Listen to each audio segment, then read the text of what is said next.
ঈদ মোবারক। দর্শক, ইচ্ছে ছিল না অন্তত ঈদের দিনটিতে রাজনৈতিক কোনো বিষয়ে আলোচনা করতে, অন্য কোনো বিষয়ে বিশেষ কিছু বলা ইচ্ছে ছিল, কিন্তু যা দেখলাম নিজের চোখে এবং যা কিছু শুনছি তাতে ভয়ঙ্কর আর এক বাংলাদেশের মধ্যে যে আমরা রয়েছি সেটি আবারও প্রমাণিত হলো। মুসলমানদের সবচেয়ে বড় যে ধর্মীয় উৎসব ঈদ উল ফিতর, তার যে নামাজ সারা দেশে অনুষ্ঠিত হয়েছে, মোটামুটি বেশ কিছু জায়গা থেকে, অধিকাংশ জায়গা থেকে যে খবরগুলো পেয়েছি বা পাচ্ছি আমরা, মানে ঈদের জামাতগুলো একেবারে রাজনীতির মধ্যে ঢুকে গেছে। এবং রাজনীতির মধ্যে ঢুকে গেছে মানে আরও স্পষ্ট করে বললে জামাত কেন্দ্রিক হয়ে গেছে, জামাতে ইসলামী কেন্দ্রিক হয়ে গেছে। ঈদের জামাতে কথা হবে ধর্মীয় মূল্যবোধ নিয়ে, সামাজিক মূল্যবোধ নিয়ে, এবং সৃষ্টিকর্তার কাছে, পরম করুণাময়ের কাছে নিঃসন্দেহে যে প্রার্থনা জানানো হবে দল মতের ঊর্ধ্বে উঠে সবার মঙ্গল কামনার জন্য। সেখানে আমি নিজে যেমন প্রত্যক্ষ সাক্ষী, এরকম অনেকের সাথে কথা হয়েছে। ঈদের নামাজের আগে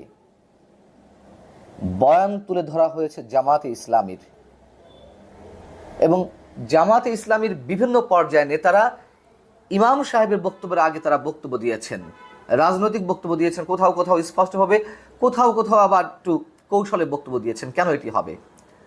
বাংলাদেশ কি তাহলে বিশেষ একটি রাজনৈতিক দলের অধীনে চলে গেল? বাংলাদেশ কি তাহলে দখল হয়ে গেল বিশেষ কোনো গোষ্ঠীর মাধ্যমে?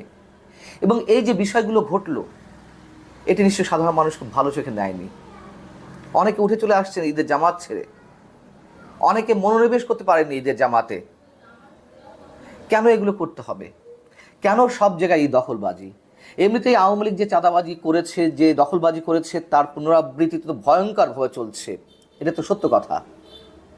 কিন্তু ধর্মীয় উৎসবগুলো দখল হয়ে যাবে, এটি কোন ধরনের কথা?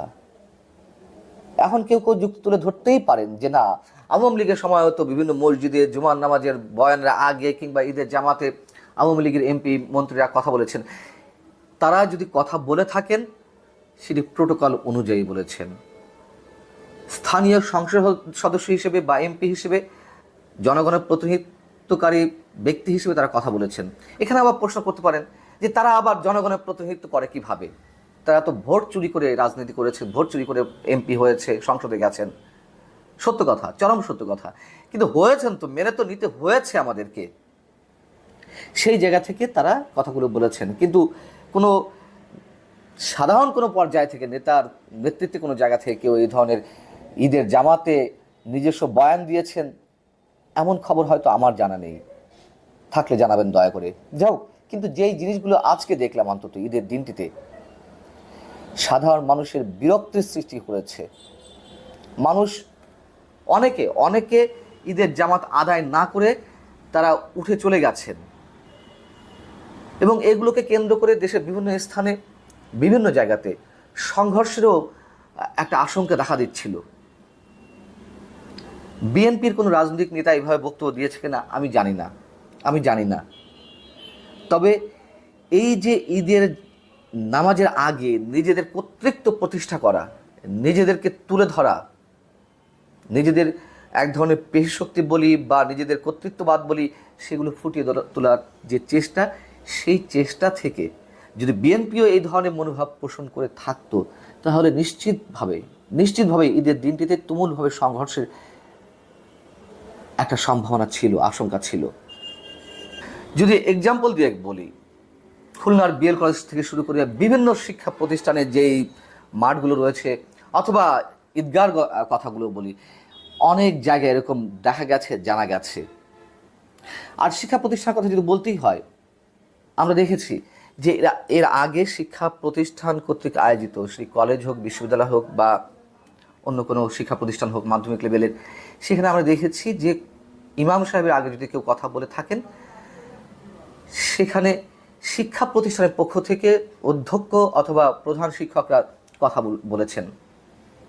কিন্তু এইভাবে রাজনৈতিক নেতৃত্বের জায়গা থেকে কেউ কথা বলেছে কিনা আমার অন্তত স্মরণে আসে না। এবং এটুকু নিশ্চিত করে বলছি, এই সংকট আগামীতে আরও তীব্র হবে এই মানসিকতাগুলো অব্যাহত থাকলে। এবং বেশ কিছু জায়গায় উত্তেজনার সৃষ্টি হয়েছিল, যারা বক্তব্য দেননি তাদের সহনশীলতা, তাদের ধৈর্যের পরিচয়ের কারণেই সংঘাতের সৃষ্টি হয়নি।